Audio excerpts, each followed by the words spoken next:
Olá, seja muito bem-vindo. Você acompanha agora as principais reportagens da semana. Vamos juntos. O estado do Amazonas enfrenta uma grave situação de escassez de água e o acesso à água potável é um dos grandes desafios por lá. O nível do Rio Negro caiu mais de 6 metros e a região do Lago Puraquequara ficou tomada por lama e mato. Entre 1º e 30 de setembro, o nível do Rio Negro caiu 6 metros e 59 centímetros, ficando a apenas 35 centímetros de uma nova marca histórica, registrada em 121 anos de monitoramento, que foi de 12 metros e 70. Parte do Lago do Puraquequara, em Manaus, local onde funcionava porto principal da região, só se vê lama e mato. Com isso, o acesso à água potável tem sido um dos maiores desafios para os pescadores e trabalhadores durante a seca severa deste ano. A Prefeitura de Manaus já decretou situação de emergência com validade de 180 dias. Por conta da seca, pescadores e donos de estabelecimentos comerciais tiveram que mudar de local, dificultado as atividades econômicas e o acesso de clientes até o local. E para conseguir água potável, é preciso ir até a zona urbana de Manaus.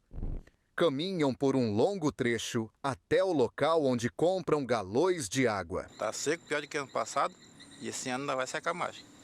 Bem, a maior dificuldade é o transporte, né? Fica longe para trazer o produto, trazer o alimento e a água aqui para a gente beber também. As pessoas idosas não conseguem acessar aí o rio, né? De acordo com o monitoramento do Serviço Geológico do Brasil, a seca deste ano já afetava mais de 700 mil pessoas no Amazonas e superou o número de atingidos no ano passado. E mais de 180 mil famílias estão impactadas neste ano. Esse número é maior do que o registrado em 2023, quando cerca de 630 mil pessoas de 158 mil famílias foram afetadas. Para atender essas famílias, o governo instalou purificadores de água e enviou 700 de caixas d'água para melhorar o acesso à água potável. É preciso ir até a zona urbana de Manaus. Caminham por um longo trecho até o local onde compram galões de água. E começou uma nova onda de calor. Essa é a 8ª onda que atinge o Brasil em 2024. E a previsão é que desta vez as temperaturas passem dos 40 graus. O calor ganhou ainda mais força nesta semana. As temperaturas devem subir nas regiões sul, sudeste e centro-oeste do país. Já é a 8ª onda de calor do ano e deve durar até o dia 8 de outubro. Preparem-se para a qualidade do ar comprometida, potencial alto para queimadas e visibilidade prejudicada com céu mais esbranquiçado. De acordo com a Climatempo, a umidade relativa do ar pode ficar abaixo de 20% nas capitais das regiões mais afetadas. No centro-oeste, no interior de São Paulo, no Tocantins e no interior do Nordeste, as temperaturas voltam a ficar cerca de 3 a 5 graus Celsius acima da média e as máximas podem atingir 39 graus. Segundo o Instituto Nacional de Meteorologia, em Campo Grande, os termômetros devem chegar a 40 graus. E os efeitos das mudanças climáticas no Brasil não afetam só os seres humanos. A natureza também sofre com essas mudanças. A fauna e a flora sofrem os efeitos da seca e principalmente das queimadas. Vários animais morreram e muitos que se salvaram enfrentam o desafio de sobreviver. Muitas vezes sem alimentos e sem água. Nos últimos meses, uma onda de calor e seca tem afetado grande parte do Brasil. Em várias regiões do país, incêndios florestais causaram grandes danos à população, à vegetação e aos animais. A mudança climática já afeta negativamente a biodiversidade. Em algumas regiões do país, as queimadas florestais causaram a morte de vários animais. Além das espécies grandes, os pequenos bichos também foram vítimas e geram consequências a toda a cadeia produtiva. Além dos animais mortos, as árvores queimadas tiram também o sustento daqueles que conseguiram sobreviver. Um rastro de cinzas se alastra por várias regiões. Segundo dados do Centro Nacional de Monitoramento de Desastres Naturais, O Brasil enfrenta a pior seca da sua história. E a previsão dos meteorologistas é que essa condição dure pelo menos até o final de novembro. Com isso, muitas pessoas que se preocupam com essa situação tentam encontrar uma forma de ajudar os animais sobreviventes. Colocam comida e água espalhadas por regiões e áreas degradadas, onde os animais ficaram quase sem opção de matar a fome e a sede. A esperança é que esses bichos possam garantir a sobrevivência até a chegada das chuvas. E uma nova pesquisa mostrou que o aumento da temperatura dos oceanos quase dobrou nos últimos 20 anos, o que reforça o alerta sobre os efeitos do aquecimento global tanto na Terra quanto no mar. O aquecimento global tem se intensificado de forma alarmante e os oceanos estão sentindo esse impacto de maneira significativa. Um relatório recente do Observatório Europeu Copérnicos aponta que a taxa de aquecimento dos oceanos quase dobrou desde 2005. Mais de 1/5 da superfície marinha global foi afetada por fortes ondas de calor em 2023, o que acende o alerta para as consequências que podem impactar a vida marinha e o clima. Conforme o estudo, os oceanos aquecem a uma taxa de 1,5 watts por metro quadrado desde 2005, em comparação com 0,58 watts por metro quadrado nas décadas anteriores. Essa diferença é explicada pelo fato de que desde 1970, os oceanos absorveram mais de 90% do excesso de calor gerado pelo aumento das emissões de gases de efeito estufa, principalmente derivados da queima de combustíveis fósseis e outras atividades humanas. Como um dos principais reguladores climáticos do planeta, os oceanos, que cobrem 70% da superfície terrestre, desempenham um papel crucial no equilíbrio do clima. No entanto, o aumento dessas temperaturas oceânicas está trazendo à tona problemas sérios. A elevação da temperatura das águas está diretamente ligada à intensificação de eventos climáticos extremos, como furacões, tempestades e enchentes. Além disso, as ondas de calor oceânicas mais frequentes e intensas ameaçam a saúde do ecossistema marinho. No último ano, 22% dos oceanos do mundo sofreram pelo menos uma onda de calor grave ou extrema. Esses episódios, além de causar a migração em massa de espécies, podem levar à degradação dos ecossistemas marinhos e à mortalidade em larga escala. As ondas de calor também interferem na capacidade das camadas oceânicas de se misturarem, prejudicando a circulação de nutrientes e afetando negativamente a reprodução dos peixes, o que pode ter implicações severas para a pesca. Um dos ecossistemas mais vulneráveis a esse aquecimento acelerado são os recifes de coral, que sustentam cerca de 25% de toda a biodiversidade marinha, apesar de cobrirem apenas 1% da superfície terrestre. O aumento da temperatura das águas provoca o fenômeno conhecido como branqueamento dos corais, que, se prolongado, pode resultar na morte desses organismos essenciais para a vida nos oceanos. Cientistas alertam que a crescente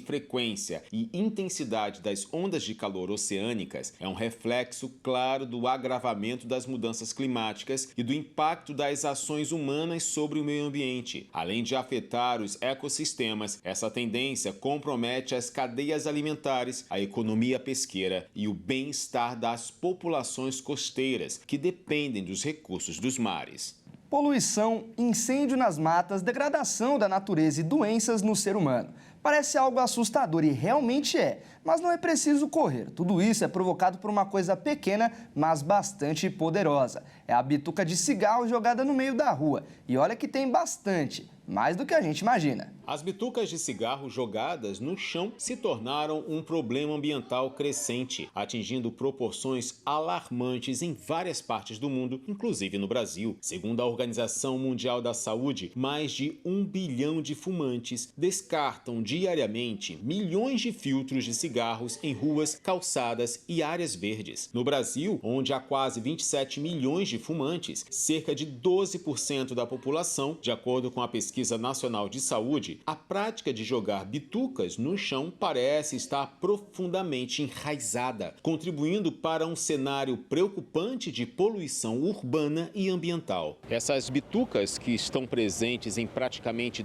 todos os espaços públicos, são feitas em grande parte de acetato de celulose, um material altamente resistente à degradação.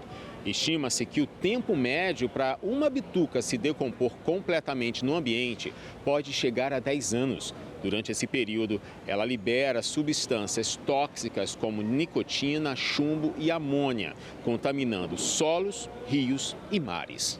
O impacto ambiental dessas pequenas guimbas é tão severo quanto o de outros resíduos plásticos, como sacolas e canudos, e pode afetar gravemente a fauna aquática, causando a morte de peixes, tartarugas e até das aves. Além do impacto ambiental, as bitucas de cigarro contribuem para uma série de problemas urbanos. Em períodos de seca, especialmente em regiões como o sudeste do Brasil, elas são uma das principais causas de incêndios florestais, representando sérios riscos para a vegetação e a segurança nas estradas. Ao caírem em bueiros, também agravam os problemas de drenagem, favorecendo enchentes e alagamentos em áreas urbanas, além de piorarem a poluição visual. O descarte irresponsável das bitucas reflete o descaso em relação ao impacto que esse hábito gera no meio ambiente e na saúde pública. O cigarro, além de ser prejudicial aos próprios fumantes, contribuindo para doenças graves como câncer, problemas respiratórios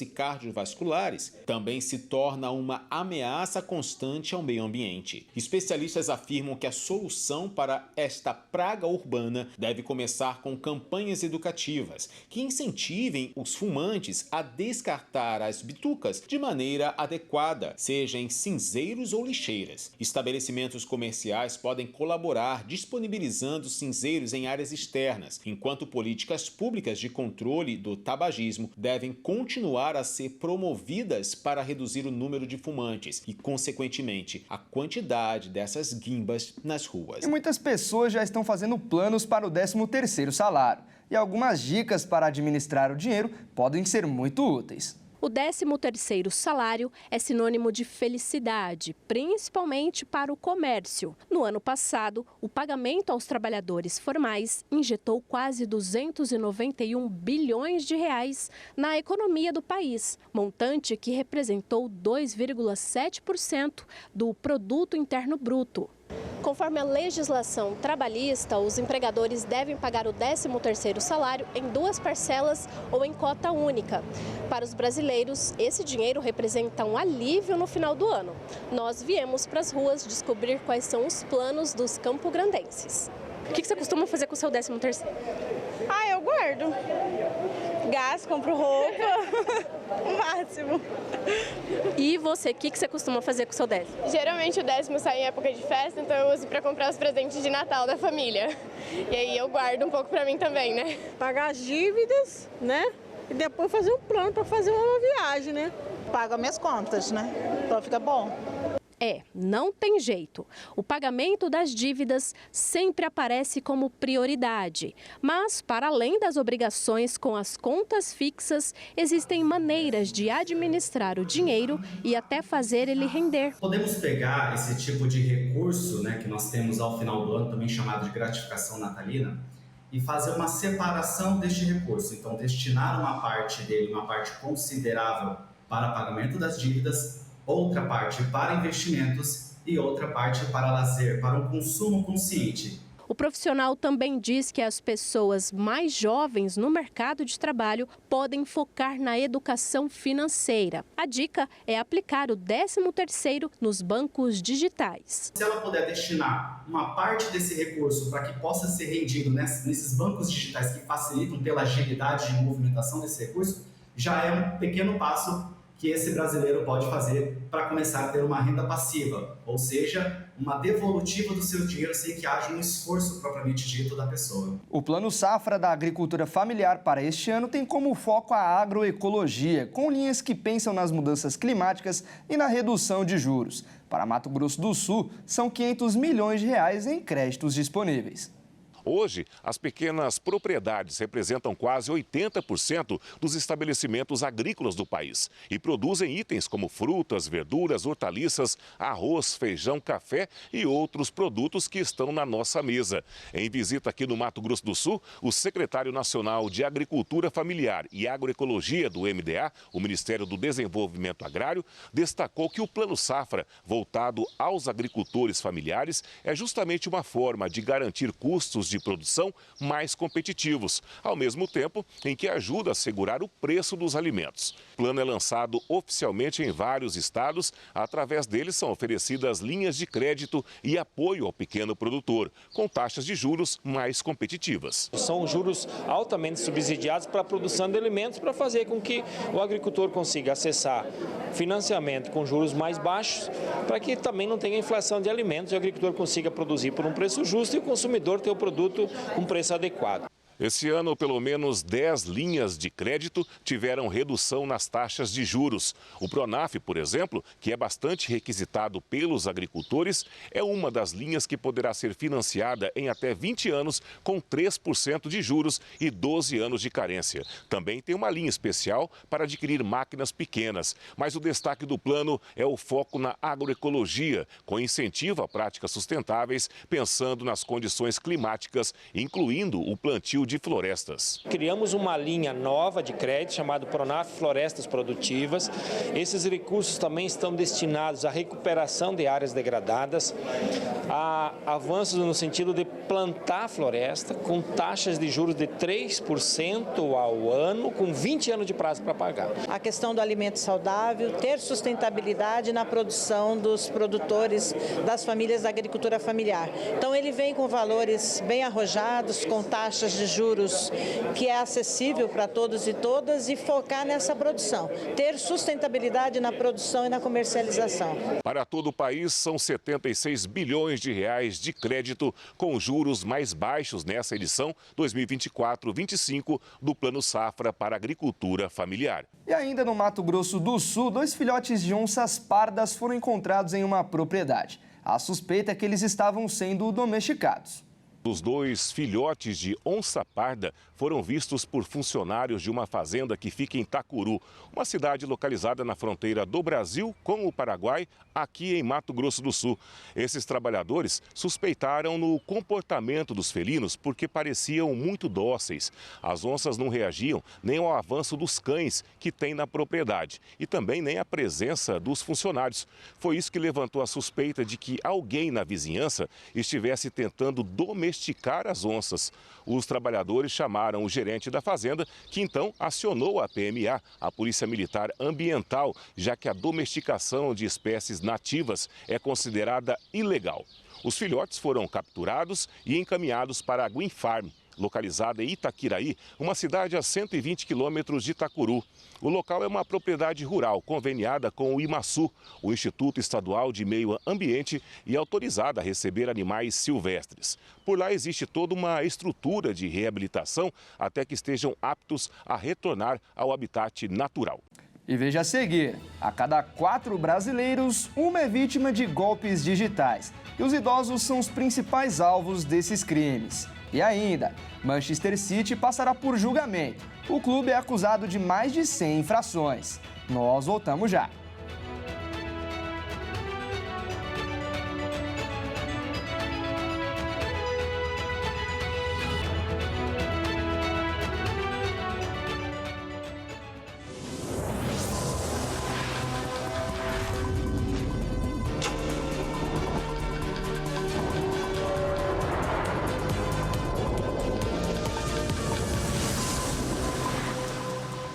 Nós estamos de volta. Um projeto desenvolvido por uma equipe multidisciplinar leva os benefícios terapêuticos proporcionados pelo contato com cavalos para crianças internadas em hospitais. Mesmo pouco tímida, é nítida a alegria da pequena Graziane ao encontrar com o Balu, o cavalo terapeuta. Foi legal. O que você mais gostou? Na hora que ele comeu. E na hora que de carinho nele. E foi gostoso abraçar o cavalo? É macio. Essa é uma dose de carinho que pode sim trazer mais leveza para o dia a dia de crianças que estão com a saúde instável em recuperação hospitalar. A Graziane é filha desta operadora de caixa. Mãe e filha vieram de Ponta Porã após a menina, que é diabética, passar mal. Quando a gente está dentro do hospital, a gente não imagina que a gente vai conseguir, né, trazer um pouco de alegria, né, de pensar positivo, né, e acho que o cavalinho ele ajudou bastante. Transformar o ambiente hospitalar em um local acolhedor e cheio de alegria e afeto. A Silvana é uma das idealizadoras da ação e explica a importância do projeto. Nós temos um grupo que é Ecoterapia DRD, nós somos com 4 integrantes, né? Que é a Maressa, fisioterapeuta, Rafael, educador físico, Ana, psicóloga e eu, psicopedagoga. E nesse trabalho que nós fazemos no quartel, aí surgiu a ideia de montar esse projeto, porque a gente já viu várias matérias em outros hospitais, não aqui em Dourados, que levam o cavalo para atender as crianças, as pessoas que estão ali hospitalizadas. Aí a gente pensou, por que não a gente não fazer esse projeto aqui em Dourados também? E aí foi onde que surgiu a ideia.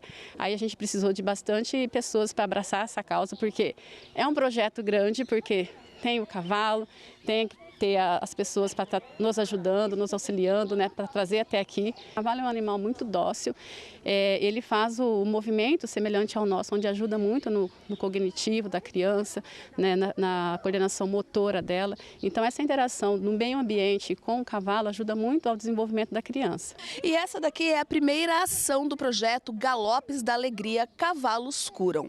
A intenção é levar para as crianças internadas momentos de acolhimento e interação, para que os dias de hospitalização sejam ainda mais tranquilos. E o ponto de encontro entre as crianças e o Balu foi no solário da pediatria do Hospital Universitário de Dourados. Para esta especialista, que é a coordenadora da ala pediátrica, esse tempo de atividade promove, além do bem-estar entre as crianças, também a vivência de experiências únicas que promovem o lúdico ao terapêutico. O nosso serviço aqui, ela atende vários municípios e a região de Dourados, né, da Grande Dourados, e muitas delas com internações prolongadas, com patologias mais graves, e esse tipo de atividades faz com que essas crianças tenham uma amenização, vamos dizer assim, da parte emocional, do estresse emocional que elas sofrem diariamente, seja pelos procedimentos, seja pelo local estressante que é uma internação. Qualquer interação animal, acredito, e pela docilidade que é o cavalo, né? E a questão da autoconfiança dessa criança, de chegar até o animal, fazer um carinho, né? Então esse contato físico gera um prazer emocional muito grande para essas crianças. Que auxilia no tratamento, né? Com certeza, auxilia no tratamento. O lado emocional sempre positivo vai ter uma ação positiva sobre o tratamento dessa criança. E no final de tudo, todos saem ganhando. Não apenas as crianças, as mães responsáveis, os profissionais, mas também o Balu, que não perdeu tempo e ganhou várias cenourinhas. Recompensa de todo o amor e carinho que proporcionou. Em pouco mais de 2 décadas, Hélio da Silva cumpriu a missão de plantar mais de 40 mil árvores em uma área dominada pelo concreto em São Paulo. Um verdadeiro presente verde para essa megalópole em tempos de crise climática. Disseminar o verde em meio à densa floresta de concreto que se impõe em São Paulo. O voo do drone mostra a tarefa quixotesca de um homem na cinzenta e maior cidade da América do Sul. Em pouco mais de 2 décadas, Hélio da Silva cumpriu a missão de plantar milhares de árvores na megalópole em tempos de crise climática. Nesses últimos 21 anos, eu plantei em média de 2.000 por ano. Já são 41.300. Ele foi chamado de louco quando começou sozinho a criar o primeiro parque linear da cidade. O local se estende em meio a 2 movimentadas avenidas em uma área que antes era um perigoso lixão e um ponto de consumo de crack. O ex-executivo de empresas da indústria alimentícia, de 73 anos, conseguiu levar adiante seu esforço graças às suas economias e à sua vontade inabalável. E essa era uma área abandonada, degradada, suja, exemplo da cidade de São Paulo, abandonada. A ideia inovadora começou em novembro de 2003, após uma caminhada com a esposa Leda pela região depressiva de seu bairro da Penha, na zona leste da capital econômica do país, de 12 milhões de habitantes. Hélio nem sequer pediu permissão formal, mas 5 anos depois, a prefeitura inaugurou oficialmente o local como parque linear Ticoatira. Uma vez eu estava aqui nesse parque e alguém falou: quem é você? Eu falei: eu sou um plantador de árvore e eu gostaria de ser lembrado como um plantador de árvore. Hoje, 32 mil exemplares de mais de 160 espécies de árvores, a maioria nativa, crescem sobre essa área de 3,2 quilômetros de comprimento e cerca de 100 metros de largura. Nos arredores, Hélio plantou outras 9 mil árvores, sempre com a regra de que a cada 12 plantadas, uma deve ser frutífera para atrair pássaros. Ele demora, em média, 10 minutos para plantar cada muda. Dá um abraço numa árvore. Se eu pudesse indicar, plante uma árvore, convive com ela, converse com ela de vez em quando. Faz um bem e não precisa tomar calmante para dormir, não. O calmante está aqui, é natural e orgânico. De acordo com a prefeitura, já foram avistadas 45 espécies de aves nas copas de árvores como pau-brasil, palmeiras e cedros, que formam a floresta, isolam o ruído e proporcionam sombra. Especialistas dizem que espaços verdes em áreas urbanas são fundamentais para absorver o calor e melhorar a qualidade do ar diante da elevação das temperaturas provocada pelo aquecimento global, do qual São Paulo não escapou nos últimos tempos. E agora um alerta importante. 1 em cada 4 brasileiros perdeu dinheiro em golpes digitais em um ano. E o estado de São Paulo lidera este ranking. E os idosos são as principais vítimas. A pesquisa inédita feita pelo Datazenado em parceria com o Nexus ouviu 21 mil pessoas e revelou que em cada 4 brasileiros, um deles foi vítima de golpes digitais só nos últimos 12 meses. Esse é o levantamento mais amplo já feito sobre o assunto, que mostra também que mais da metade das vítimas ganham até 2 salários mínimos. Ainda de acordo com o estudo, São Paulo lidera o ranking dos golpes, com 30% dos entrevistados dizendo já terem perdido dinheiro para criminosos digitais. O segundo estado com maior incidência é o Mato Grosso, com 28%, seguido por Distrito Federal, Roraima e Espírito Santo, e segundo a pesquisa, clonagem de cartão, fraude de internet e invasão de contas. São alguns dos golpes mais comuns. Os idosos estão entre as principais vítimas de golpes bancários, com as falsas centrais telefônicas. Somente neste ano, o Ministério dos Direitos Humanos e Cidadania já registrou mais de 36 mil denúncias em todo o país. A Febraban afirmou que tem investido em campanhas de conscientização e em sistemas de tecnologia voltados para a segurança. Apesar disso, houve o aumento é de quase 8% em relação ao mesmo período do ano passado. A maioria desses crimes são baseados na exploração da fragilidade das pessoas idosas. Por conta disso, é importante sempre desconfiar e nunca passar dados, fazer operações.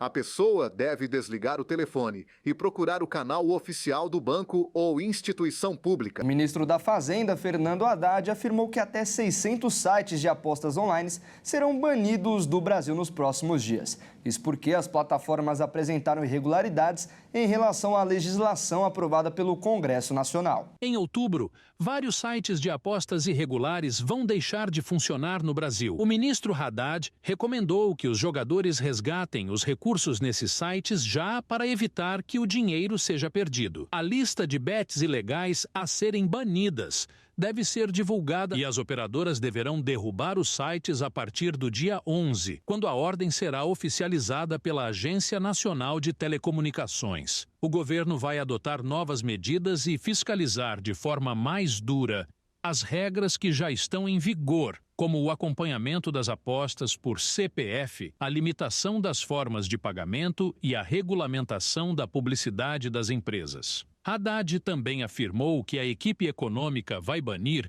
determinadas formas de pagamento para as apostas online, como os cartões de crédito e também com o cartão do Bolsa Família.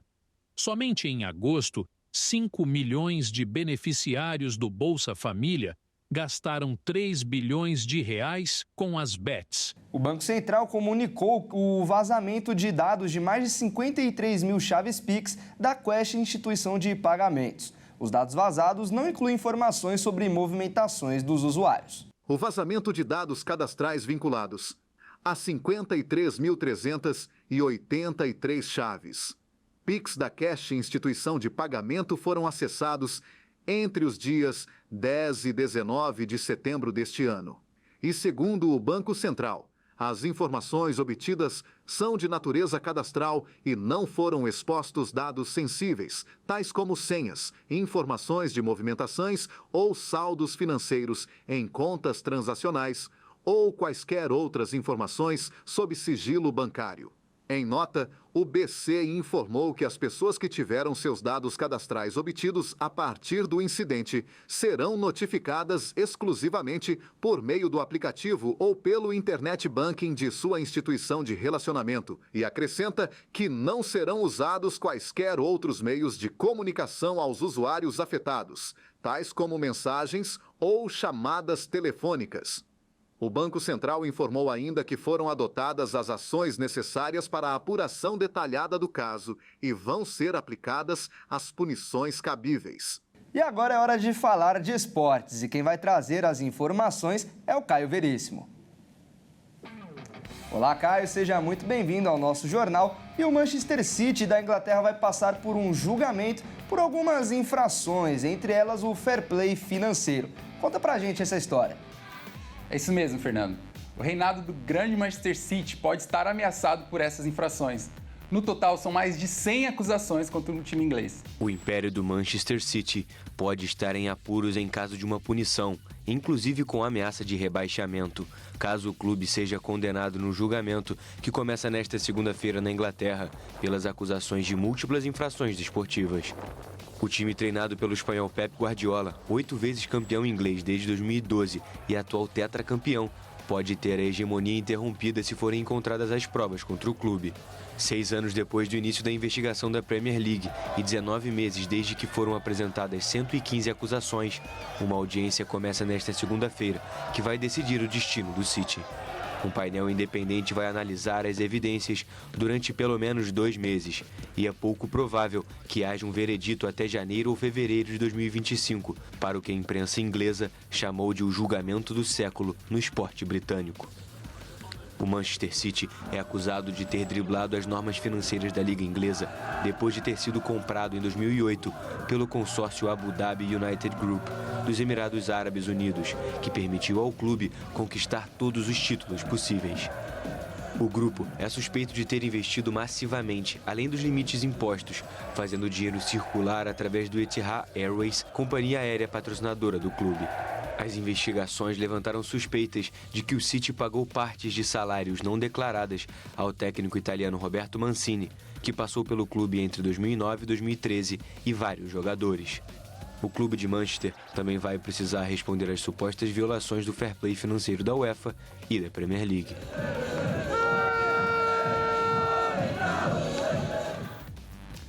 E o Observatório da Discriminação Racial no Futebol afirmou que os casos de racismo têm aumentado, não é mesmo?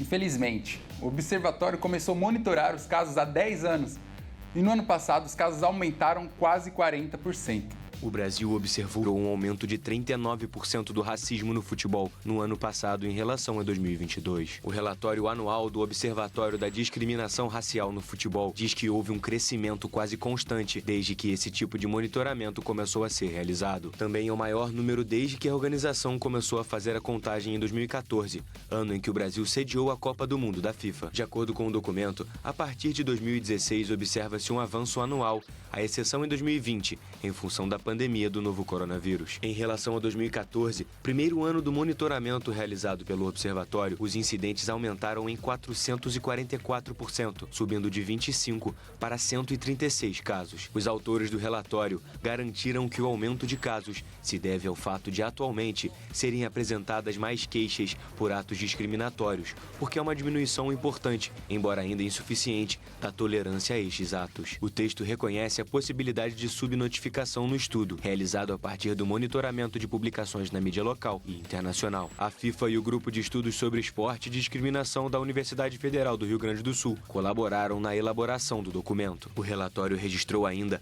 250 discriminações raciais, de gênero, sexuais e xenofóbicas contra diversos tipos de atletas brasileiros que atuam dentro e fora do Brasil em 2023. O relatório afirma que os estádios e as redes sociais são os principais espaços de agressão. Muitos dos 26 casos de racismo no futebol detectados no exterior tiveram como alvo Vinícius Júnior, atacante do Real Madrid e da seleção. O preconceito racial é crime no Brasil, onde 56% dos mais de 200 milhões de habitantes se identificam como afrodescendentes ou pardos. E agora vamos falar de Campeonato Brasileiro. Depois que o técnico Tite foi demitido do Flamengo, um ranking com os treinadores mais longevos da competição foi divulgado. Então conta pra gente como ficou essa lista.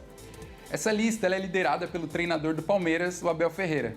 Junto com o português estão mais 5 técnicos que chegaram nos clubes antes da temporada 24 e ainda permanecem em seus cargos. Vamos ver como ficou a lista. Após a demissão de Tite do Flamengo, apenas 6 equipes da Série A têm treinadores que chegaram antes do início da atual temporada. A lista é liderada por Abel Ferreira, que chegou ao Palmeiras em outubro de 2020 e conquistou 10 títulos. Na sequência, Juan Pablo Vojvoda, que foi contratado pelo Fortaleza em 10 de maio de 2021. Ele ganhou 5 títulos e chegou a uma final inédita de Sul-Americana, onde ficou com o vice-campeonato. Além das grandes campanhas no Brasileirão, incluindo a atual. Ele segue comandando o Leão mesmo após grandes investidas de gigantes brasileiros. Em terceiro lugar vem Cláudio Tencati. Ele chegou ao Criciúma em 5 de outubro do mesmo ano e conseguiu o grande êxito de trazer o time catarinense da Série C até a Série A e garantir um título catarinense. Em quarto lugar vem Renato Gaúcho. Ele iniciou sua nova passagem pelo Grêmio em 1º de setembro de 2022 e garantiu a volta do tricolor gaúcho à elite do futebol brasileiro. Na temporada 2023, ele ganhou o Campeonato Gaúcho e foi vice do Brasileirão, com Luiz Soares sendo o destaque. Em 2024, luta pela permanência na Série A. Em quinto vem Pedro Caixinha, que foi contratado pelo Red Bull Bragantino em 10 de dezembro de 2022. Ele conquistou o 6º lugar no Brasileirão em 2023 e foi até a fase preliminar da Libertadores em 2024. Mas foi eliminado pelo Botafogo na Sul-Americana e caiu diante do Corinthians na Copa do Brasil. O foco agora é seguir na elite do Brasileirão. O 6º técnico mais longevo que fecha a lista dos contratados antes da atual temporada é Rogério Ceni, que foi anunciado pelo Bahia em 9 de setembro de 2023. Após uma campanha sofrida no ano passado com os reforços, ele faz uma campanha regular em 2024 e busca a vaga na Libertadores. Tá certo então, Caio. Muito obrigado pela sua participação e até a próxima. Um bom domingo para você. Eu que agradeço, Fernando. Um grande abraço. Um grande abraço. Essa edição termina aqui. Se você quiser rever alguma das nossas reportagens, basta acessar o canal Jornalismo Hit no YouTube. Muito obrigado pela companhia e até mais.